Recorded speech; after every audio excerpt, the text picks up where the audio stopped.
Good morning. Saturday lero tikambepo nkhani yokhudzana ndi achimwenewa awawa akutitu GYZ limbani basi kudzasinthanso dzina lakukhala GYZman ameneyotu amene timakhala kuzungulirazungulira m'masamba achezo mu Facebook kapena TikTok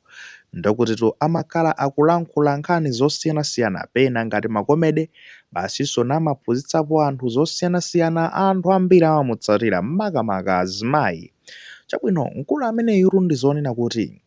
anachita ngozi panalitu I think pa 21 June 2026 Sunday lapitalo anachita ngozi pamodzi ndi anzake ena atatu ndiye kunapezeka zonena kuti anzake awiri pa ngozi imeneyo anamwalira kufera pomwepo ku South Africa.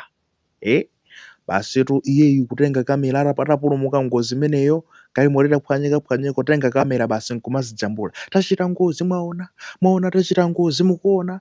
sono sizili bwino guys chabwino amafalitsa uthengawo kutiuza zimene zachitika which is fine tingamvetsetse kuti uchokera pa video imeneyo tinadzozonena kuti GYZ anachita ngozi komanso anzake ena adzatani atisiya pamenepo tikamakambatu za anzakewa tikukambatu za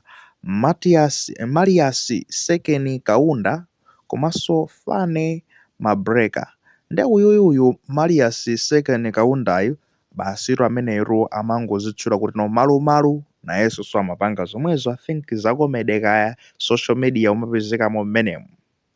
ndiyetu anzakewa atisiya pamenepo anatisiya pamenepo iyeyo zonena kuti wapulumuka mu ngozi muja akutinso wina amene analimo akamati ndi bolo kaya munalinso anthu ena situziwa komano kwapezeka zonena kuti pangopita ndiye kuti I think sipanapiteso inatha komwe tsiku iyeyo kukhala offline ayi ndithu akupezekatu ali pa line iye ayi ndakubweretsera breaking news wakuti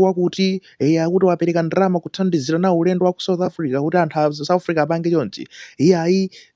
anyamata ajeni anyokoto afika kumudzi breaking news angolemba zinthu pa social media kuti bwana motino mulibe chisoni yayi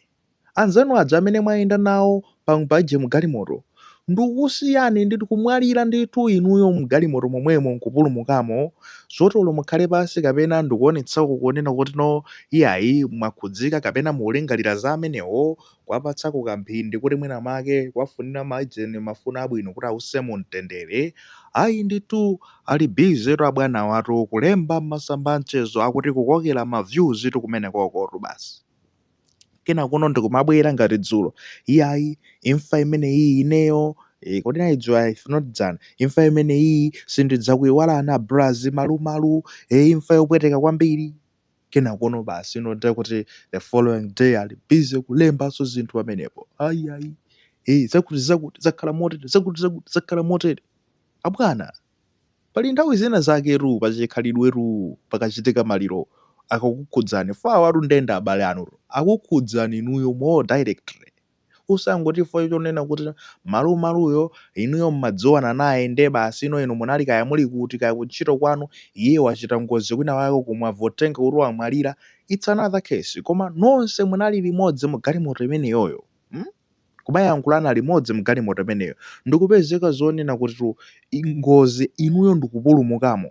abale anuwo ndikusiyani amwalira minimum luza moyo pamenepo ayi ndithu basi inu kumapezeka zoro muli busy kuposta chikhalidwe kuti chimakhala motani chikhalidwe chimakhala zonena kuti maliro akachitika choncho the expectation ndonena kuti mayimitsa kaye zonse ndikukhala kaye pamodzi paja chifake even kuti mwambo wa maliro kulira kuthe kumakhala ndi kuti anthu aja akayikidwa m'manda basi pamakhalanso ndi kuti no timasiku tinatake basi akatero amadzapanga mwambo ena amati kusesa ena amati kumeta kumene ndimene zimakhalira from there kena kwanthu amanyamula moyo kumapita pasogolo normal life eno kumapitirira komano maliro achitika ngati pali munthu amene akuyena alongosole mwina zolongosoka kumene koko akuyenera kukhala iyeyo chifukwa chonena kuti no ndoti akudziwana nawo anthuwo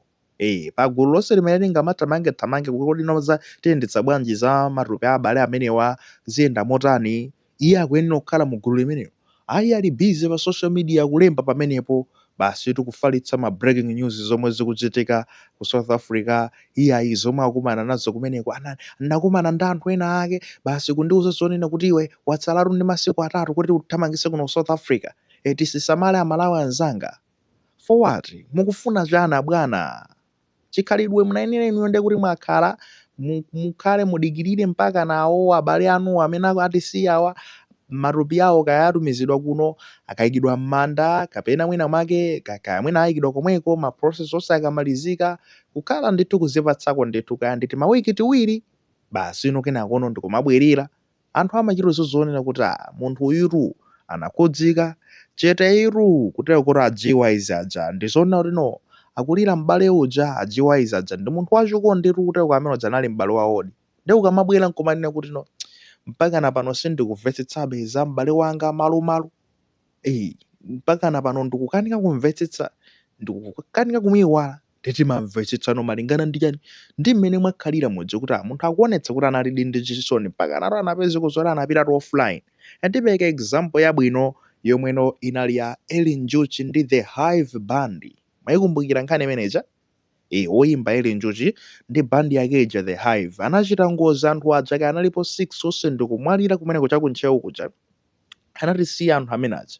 atatisiya fans yonse ija ndekuti Ellen Njuchi anapita kumaliro kuja ende munkaona kuti no munthu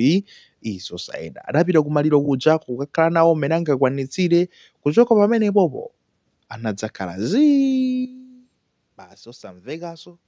Mmene amamveka of course ndizitina mutamamvera pa zamani namadingo zomwezi koma anatenga ndithu kanthawi kake bwinobwino mmene mutu ndi mmene zimakhalira.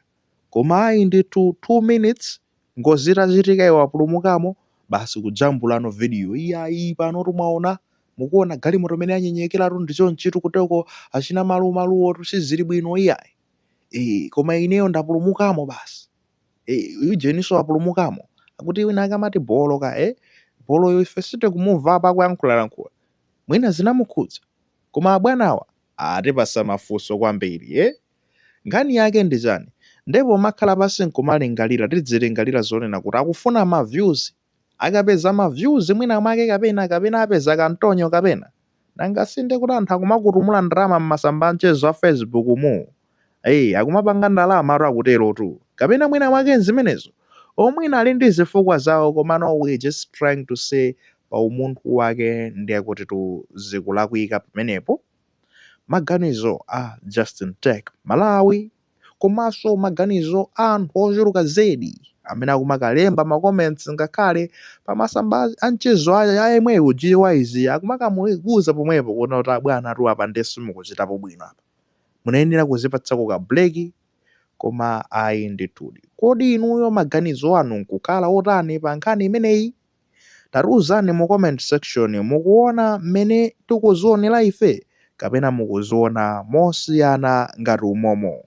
Zolakwika ndi zolakwika, zikakonzekaso zimakhala zakonzeka ndati samakhale chete kumaopana kudzudzulana pamene tikuona ngati chikhalidwe mwina mwake chikutayika mwa njira ina yake. Makamaka kwa inu ma celebrity tamakhalani moyo onena kuti mukulingalira pa zimene mukupanga mungamatumize ma message olakwika mukapanda kusamala. At the end of the day chimene tinganene ife mzimu wa ameneyu akuti malumalu komanso ndiye kuti fane. Anthu amene watu anali achinyamata anasanadyerere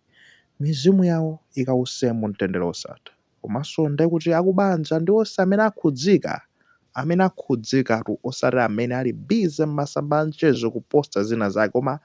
amene akhudzika more directly akubanja. Ayi ndithudi mulungu akutonthozeni mwa paderadera akuti.